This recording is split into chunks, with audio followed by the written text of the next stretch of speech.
Adewale stood under the scorching Lagos sun, his heart pounding with hope as he held his wife Tenny's passport in his hand. For years, he had saved tirelessly, from Okada riding to night shifts at the port, just to give her the future she always dreamt of. When the opportunity finally came for them to travel abroad, he felt as though their prayers were answered. Everyone in the neighborhood praised him as a devoted husband who put his wife first.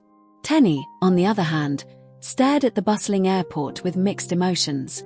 She wanted the good life, light always on, streets clean, money flowing, but she also feared the unknown. Yet Adewale's confidence reassured her. "We are going to start a new life, my love," he whispered. She smiled, unaware of how their journey would twist their destinies forever. The first time Tenny saw snow, she squealed like a child. It fell softly over the apartment balcony, sparkling under the streetlights.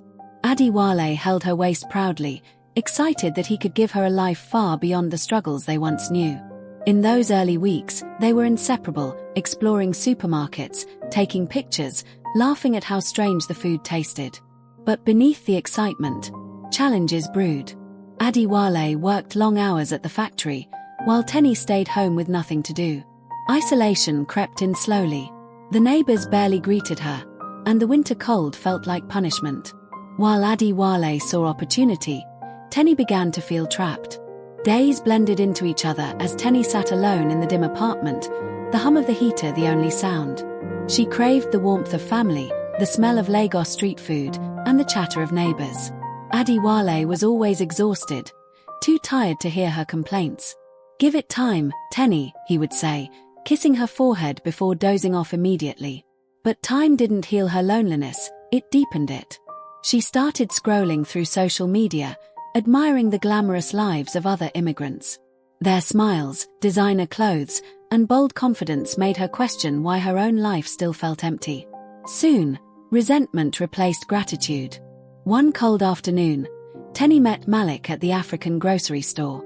He was vibrant, charming, and familiar, speaking Yoruba with effortless slang and cracking jokes that reminded her of home. Malik noticed her struggling to carry her bags and offered a helping hand. She resisted at first, but loneliness clouded her judgment. As they walked together, Tenny felt a spark she hadn't experienced in months. Malik's words were comforting, his presence warm. He listened to her complaints without dismissing them. She didn't intend for him to become important, but that chance meeting planted the seed of something dangerous. Tenny began seeing Malik more often, sometimes by coincidence, often by choice. They talked about food, music, life back in Africa, and the struggles of adjusting abroad. Malik understood her in ways Adewale no longer seemed to. He made her laugh, a luxury she had missed. At night, she lied to herself that it was harmless. But deep down, she knew she was drifting. She started dressing nicer whenever she went out, applying makeup she rarely used around Adewale. What began as friendship was sliding into intimacy, and she didn't try to stop it. Adewale noticed changes but assumed they were signs of adjustment. He worked overtime to secure a better apartment, convinced that giving Tenny stability would solve her sadness. He dreamed of buying her a car, of enrolling in school, of raising children in a land of opportunity. He never imagined betrayal could lurk behind her new smiles. Each time he asked what she did during the day, she brushed him off with vague answers. He trusted her completely, his greatest strength and soon, his deepest wound. Malik invited Tenny to a small get-together with other Africans. Music played loudly, people danced freely, and the atmosphere felt like home. Tenny let loose, laughing and swaying to Afro beats as Malik watched her with desire burning in his eyes. She felt alive again, seen, appreciated, wanted. When the party ended, Malik offered to walk her home. The streets were quiet, the air cold, but her heart beat hot. They stopped at her door, and just when she knew she should go inside, she didn't. The moment she leaned toward him, she crossed a line she could never uncross. Tenny woke the next morning with guilt gnawing at her, but the thrill overshadowed regret. She deleted messages, hid calls, and formed excuses. Malik became her escape, a refuge from the life she believed trapped her. She told herself it was just temporary, that she deserved happiness too. Meanwhile, Adewale left early, thinking he was building their future. He kissed her cheek, unaware that another man's scent still lingered in the room. The marriage he thought was strong was rotting from within. Tenny juggled two worlds, the stable life Adewale tried to provide and the forbidden warmth Malik offered. In one world, she cooked dinner and smiled when Adewale returned home. In the other, she laughed freely, holding Malik's hand as though it belonged to her. But the more she lived the lie, the heavier it became. Malik started demanding more of her time, jealous of the husband he knew she didn't love anymore. Tenny stood at a crossroads, one path moral, the other intoxicating. One night, Adewale returned with flowers, excited to share news of a promotion. But Tenny, expecting to meet Malik, reacted coldly. She lied that she wasn't feeling well and left the flowers untouched. Adewale felt confused but blamed stress. Meanwhile, Tenny met Malik, who questioned why she was still living with Adewale. She shushed him, afraid neighbors might hear. For the first time, she realized Malik wanted more than an affair, he wanted her completely. Adewale kept missing the signs, late returns, hidden smiles, sudden secretive behavior. He believed love conquered challenges, unaware that betrayal had already seeped deep. Every night, he prayed for peace, thinking Tenny's sadness was about the new environment. Tenny, however, prayed those same nights that she wouldn't get caught. Every lie made the next one easier. Her guilt numbed, and her attachment to Malik grew stronger. Weeks later, Tenny found herself nauseous every morning. At first, she thought it was stress. But when the pregnancy test showed 2 bold lines, her heart froze. She knew instantly the child wasn't Adewale's. Fear, guilt, and confusion clashed in her mind. Malik, when told, simply smirked and said, "At least now you'll choose." Tenny realized he saw the pregnancy as leverage, not love. Tenny panicked as the truth settled in. How would she hide a pregnancy? How would Adewale react? She avoided him completely, pretending to be tired. The guilt weighed like chains on her chest. But Adewale, misreading everything, grew gentler. He cooked her breakfast, insisted she rest, and even suggested they seek medical advice. His kindness only deepened her shame. The weeks rolled by, and Tenny's belly began to form a small bump. She wore oversized clothes, avoided intimacy, and made excuses to stay away from Adewale's curious eyes. Malik felt emboldened, claiming the child proudly. But Tenny's fear grew. She had betrayed the man who sacrificed everything for her. Her life was spiraling, and she couldn't stop it. Adewale finally noticed. One morning as she prepared tea, her hand trembled. "Tenny, are you pregnant?" he whispered with hope. She panicked, shaking her head violently. "No, it's nothing." But Adewale wasn't convinced. He watched her closely, sensing she was hiding something. The truth was creeping closer. Malik pushed Tenny to leave Adewale. He said a child deserved a real father.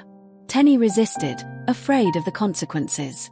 She knew Malik wasn't husband material. He was reckless, proud, and unpredictable. Yet Malik insisted, threatening to expose everything if she didn't choose him. Tenny felt cornered, her lies now weapons in someone else's hands. One afternoon, Adewale found a prenatal appointment card hidden under the bed. His heart shattered instantly. He confronted her gently, hoping for honesty. "Whose child is it?" he asked, voice trembling. Tenny broke down, unable to lie anymore. The truth spilled like poison. Adewale staggered back, disbelief burning in his eyes. Betrayal had never tasted so bitter. Adewale left the apartment, walking aimlessly in the cold. His chest tightened with pain, rage, heartbreak, humiliation. Everything he built, everything he sacrificed, felt wasted. Tenny stayed home crying, realizing too late the damage she caused. Her world, once filled with choices, was now flooded with consequences. News spread quickly among the African community abroad. People whispered behind Adewale's back, pitying him. Others condemned Tenny, calling her ungrateful. The shame added salt to Adewale's wound. Tenny avoided everyone, unable to face judgment. Malik, however, walked proudly, claiming victory over another man's home. Malik initially acted like he wanted a family, but his behavior soon changed. He stopped answering calls, avoided conversations, and stayed out late. Tenny realized he only enjoyed the thrill of the affair, not the responsibility that followed. Every time she mentioned the baby, he grew irritated, snapping at her to give him space. Tenny watched her dreams crumble. She had destroyed her marriage for a man who wasn't even half the husband Adewale was. The excitement that once filled her heart turned into fear.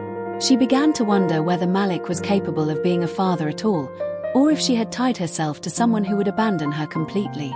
Weeks passed and Adewale still hadn't returned home. He stayed with a friend, refusing to speak to Tenny. His silence was louder than any shouting. He replayed the betrayal in his mind, her lies, her secret meetings, the pregnancy. The pain felt like a knife turning slowly in his chest. Yet even in anger, he couldn't bring himself to hate her. He questioned himself instead, wondering if he had pushed her away with his long work hours. But deep down, he knew nothing justified her actions. Trust once broken could never be restored completely.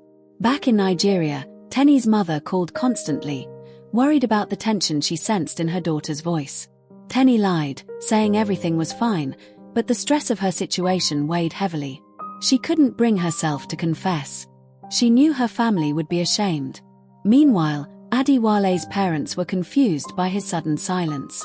He told them only half the truth, too embarrassed to speak the words fully. The situation strained not just their marriage, but the entire family network that once supported them. One day, Malik stopped responding altogether. His apartment was empty. His neighbors claimed he had moved out overnight. Tenny panicked, calling every number she knew. Malik had vanished without a trace. The man who claimed to love her had left her to face the consequences alone. The reality hit her hard. She was pregnant with no husband, no lover, and no support. She broke down in the middle of her small living room, realizing she had gambled her entire life and lost everything. News of Malik's disappearance spread, deepening Tenny's humiliation. People whispered about how she destroyed her home for a man who abandoned her. The shame was unbearable. She stopped going out, avoided calls, and cried herself to sleep each night. Depression wrapped around her like a dark cloak. She thought about returning home to Nigeria but feared facing her family. Abroad, she felt alone. Back home, she would feel judged. She was trapped in a life she created but no longer wanted. Adewale finally returned, not for Tenny, but to retrieve his belongings. His face was hardened, eyes empty. Tenny knelt before him, begging for forgiveness, tears streaming down her cheeks. He couldn't look at her. The betrayal still burned too deeply. "I didn't deserve this," he said quietly. "After everything I gave." His words cut deeper than any shout. He walked past her, taking only what he needed. Tenny clung to his leg, but he gently freed himself and left without turning back. Life became harsher. Without Adewale's income, Tenny struggled to pay rent. Bills piled up. Her pregnancy made it difficult to work long hours. Friends who once visited her stopped coming. Nobody wanted to be associated with her scandal. She realized how much she depended on Adewale's stability. He had been her shelter from the storms of life, and she had destroyed that shelter with her own hands. She lay awake nights wishing she could undo everything. One day, while struggling with her groceries, an elderly Ghanaian woman named Mama Kofi approached her. She had heard whispers of Tenny's story but offered no judgment. Instead, she gave a warm smile and offered help. Her kindness shocked Tenny, who hadn't felt warmth in months. Mama Kofi cooked for her, encouraged her, and prayed for her. Slowly, Tenny began to find tiny pieces of peace in the presence of someone who didn't condemn her. It reminded her that even broken people could rebuild. With Mama Kofi's support, Tenny started reflecting on her life. She realized she had always wanted shortcuts, beauty without discipline, comfort without sacrifice. Adewale had worked hard for her, yet she had taken him for granted. She wrote a long letter apologizing to him, though she wasn't sure she'd ever deliver it. She needed to face her truth. She hurt a man who truly loved her. And she would spend years repairing not just her reputation, but her own soul. Months later, Tenny gave birth to a baby boy. He was beautiful, innocent, and unaware of the chaos surrounding his arrival. As she held him, Tears fell onto his tiny face. She whispered apologies, promising to be better for him. For the first time in months, she felt purpose.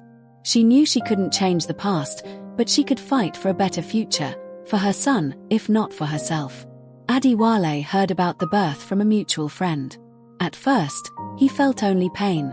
Then, unexpectedly, he felt sorrow for Tenny. She had made terrible choices, but she was now raising a child alone, something no African husband wished upon a woman he once loved. He debated visiting her but held back. The scars were still fresh. But he couldn't deny a lingering sense of responsibility, or perhaps compassion, that urged him to check on her. 2 weeks later, Adewale finally gathered the courage to visit. He knocked softly on her door. Tenny opened it, shocked and trembling. Years of regret flashed in her eyes. She expected him to insult her or walk away. But instead, Adewale simply asked, "How are you managing?" His calmness broke her completely. She cried into her hands while he watched silently, unsure of what to feel but unable to turn away.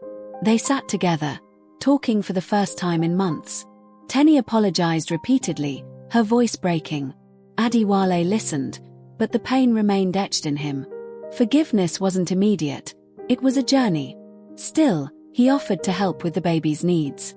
"The child is innocent," he said. His words surprised her. It wasn't a gesture of love for her, but one of humanity. Adewale visited occasionally, bringing diapers and groceries. They didn't talk about the past often, but the tension slowly eased. He held the baby sometimes, though he kept emotional distance. Tenny regained strength and started working part-time. The small steps felt like mountains, but she was determined to rebuild her life. She no longer chased shortcuts, she embraced patience. People who once mocked her noticed her transformation. She was quieter, humbler, more focused. Some apologized for judging her too harshly. Others simply nodded respectfully. Over time, her reputation softened. The African community, known for harsh criticism, began to support her in small ways: donations, babysitting help, and friendship. Slowly, she found belonging again. Adewale's life improved too. He received another promotion and began saving for his own apartment. He wasn't ready for a new relationship, but he started healing emotionally. His heart, once shattered, began stitching itself back together. He didn't forget what happened, but he learned to release the bitterness. He no longer woke up angry. He focused on building himself, knowing he couldn't change the past. Months later, word spread that Malik had been arrested for fraud. His downfall shocked the community, but not Tenny. She felt no joy, only closure. The man she had thrown her life away for had been nothing but a storm waiting to happen. She whispered a quiet prayer for him, then let the memory fade. Malik no longer had power over her life. One afternoon, Adewale approached Tenny unexpectedly. He offered to help her relocate to a more affordable apartment and secure childcare support through local services. Tenny was overwhelmed. She didn't expect anything from him anymore. Her gratitude flowed in tears. "You're a good man, Adewale," she said. He simply nodded, not in pride but acceptance. Doing good didn't undo the past, but it built a better future. Over time, they found a rhythm, not as husband and wife, but as co-parents in compassion. Adewale cared for the child occasionally, and though he wasn't the father, he didn't let the child suffer for adult mistakes. Tenny respected his boundaries. She never tried to rekindle romance. She had broken that bridge, and she accepted the consequences. Her focus was on being a good mother. Years passed. Tenny grew wiser and stronger. She supported other young African women struggling abroad, warning them against the temptations she once fell for. Her story became a lesson, not a curse.